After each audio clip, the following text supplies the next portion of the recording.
கர்த்தருடைய பரிசுத்த நாமத்திற்கு மகிமை உண்டாவதாக.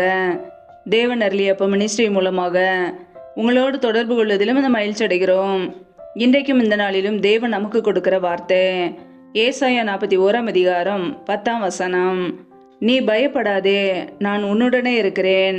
திகையாதே, நான் உன் தேவன். நான் உன்னை பலப்படுத்தி உனக்கு சகாயம் பண்ணுவேன். என் நீதியின் வலதுகரத்தினால் உன்னை தாங்குவேன். ஹல்லேலூயா. கிறிஸ்துவுக்குள் பிரியமானவர்களே, தேவன் உங்களை பார்த்து சொல்லுகிறார், நீ பயப்படாதே, நான் உன்னுடனே இருக்கிறேன். திகையாதே, நான் உன் தேவன். நான் உன்னை பலப்படுத்தி உனக்கு சகாயம் பண்ணுவேன். என் நீதியின் வலதுகரத்தினால் உன்னை தாங்குவேன் என்கிறார்.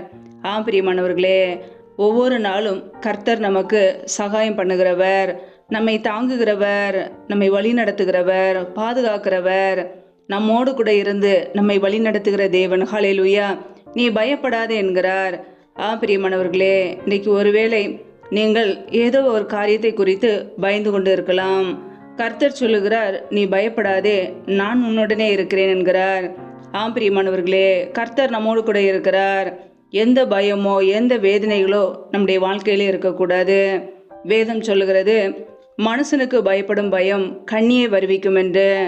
பிரியமானவர்களே, தீய மனுஷர்களால் வருகிற பயங்கள் நம்முடைய வாழ்க்கையிலே ஆபத்தை கொண்டு வரும்.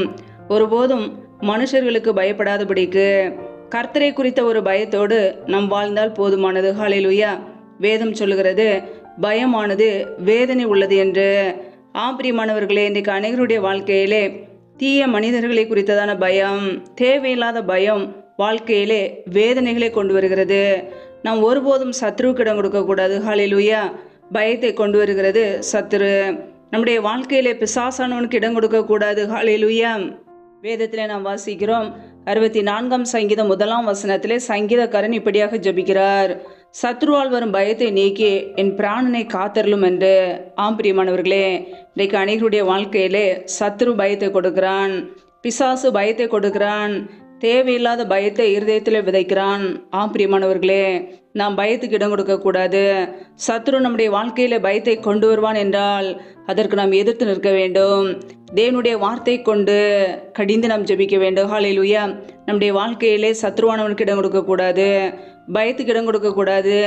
இன்றைக்கு அனைவருடைய வாழ்க்கையிலே மரண பயம், டாக்டர்கள் ஏதாவது சொல்லிவிட்டால் அதை குறித்ததான பயம், நம்முடைய வாழ்க்கையிலே நம் இருப்போமோ ஜீவனோடு வாழ்வோமோ என்ற பயம், மரண பயம், அது ஒரு அடிமைத்தனம்.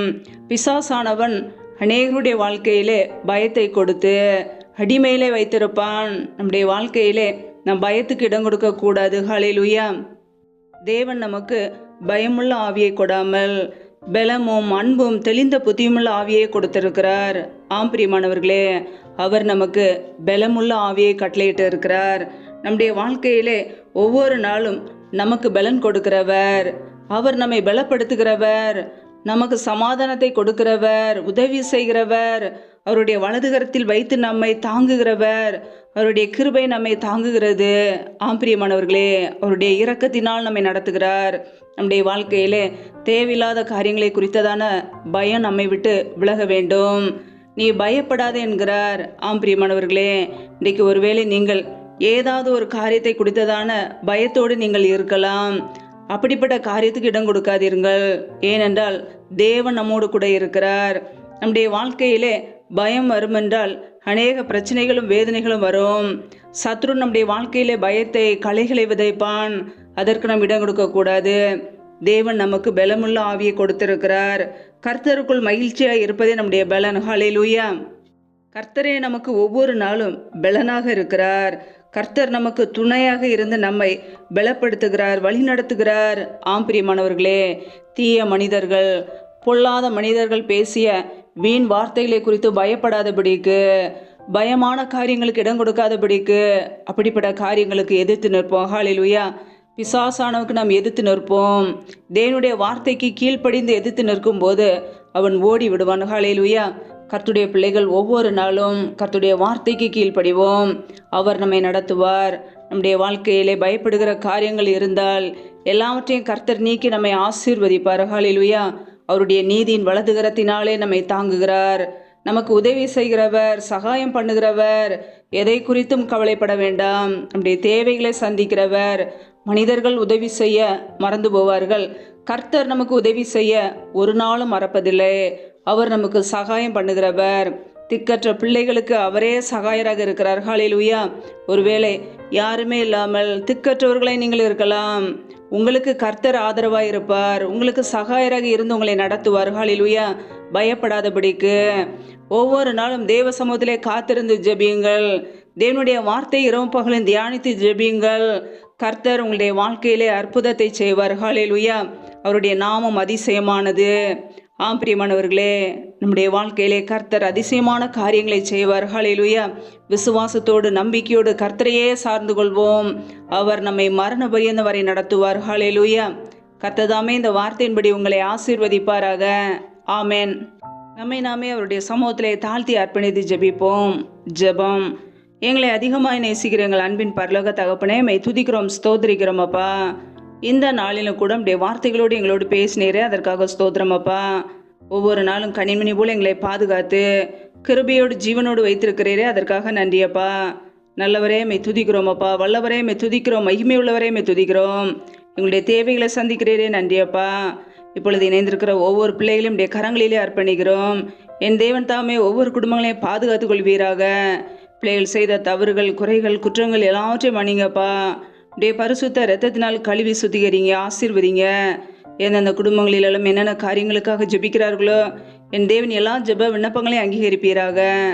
எந்தெந்த குடும்பங்களிலெல்லாம் கணவரால் கைவிடப்பட்ட ஒரு நிலைமையிலே தனிமையோடு கஷ்டப்படுகிறார்களோ, திக்கற்றவர்களாக இருக்கிறார்களோ, என் தேவன் அவர்களுக்கு உதவி செய்யுங்கப்பா. எந்தெந்த குடும்பத்திலாம் பலவீனத்தோடு இருக்கிறார்களோ, என் தேவன் அவர்களுக்கு நல்ல சுகத்தை கொடுங்க, பலத்தை கொடுங்க. பலவீனத்திலும் பலன் பரிபூரணமாய் விளங்கட்டும், ஆசீர்வதிங்க. எந்தெந்த குடும்பங்களிலெல்லாம் கர்ப்பத்தின் கனிக்காக ஜெபிக்கிறார்களோ என் தேவன் அந்த குடும்பங்களை ஆசீர்வதிங்கப்பா. பிள்ளைகள் கர்த்தரால் ஒரு சுதந்திரம் என்று வேதத்தில் வாசிக்கிறோம். என் தேவன் ஆசீர்வதிங்க. அண்ணாளுடைய ஜெபத்தை கேட்டு ஆசீர்வதித்தது போல பிள்ளைகளையும் ஆசீர்வதிங்க. நம்முடைய பரிபூர்ண நன்மையினால் நிரப்புவீராக. சத்துரு கொண்டு வருகிற போராட்டங்கள், பிரச்சனைகள், மரண பயங்கள், இருளின் அதிகாரங்கள், ஆபத்துகள், நாசம், மோசங்கள், தீமைகள், விக்னங்கள் எல்லாவற்றிற்கும் விலக்கி எங்களை பாதுகாத்து கொள்ளுங்கப்பா. இந்த இரவு நேரத்தில் இன்பமான நித்திரையை கொடுங்கப்பா. நல்ல சொப்பன தரிசனங்களோடு எங்களோடு பேசுங்க. அதிகாலையில் எழுந்து தேவ சமூகத்திலே காத்திருக்க பலந்தாங்கப்பா. தேவன் அருளியப்ப மினிஸ்ட்ரி மூலமாக இணைந்திருக்கிற ஒவ்வொரு குடும்பங்களையும் ஆசீர்வதிங்கப்பா. இந்த ஊழியத்திற்காக ஜெபிக்கிற ஒவ்வொரு பிள்ளைகளையும் ஆசீர்வதிங்க. அப்படியே பரிபூரண நன்மையினால் நிரப்புங்கப்பா. உடைய கரங்களிலே தாழ்த்தி அர்ப்பணித்து ஜெபிக்கிறோம். ஒவ்வொரு நாளும் எங்களை உடைய கிருபையினால் நிரப்பி ஆசீர்வதிக்கிற நன்மைக்காக உமக்கு ஸ்தோத்திரம் செலுத்துகிறோம். முற்றிலுமாக தாழ்த்தி ஜெபிக்கிறோம். எல்லா துதி கன மகிமையெல்லாம் ஒருவருக்கே செலுத்துகிறோம். இயேசு கிறிஸ்துவின் மூலம் ஜெபிக்கிறோம் ஜீவனுள்ள நல்ல பிதாவே, ஆமேன். கர்த்தர் தாமே உங்களையும் உங்கள் குடும்பங்களையும் ஆசீர்வதிப்பாராக. ஆமேன். Thanks for watching. Please subscribe our channel.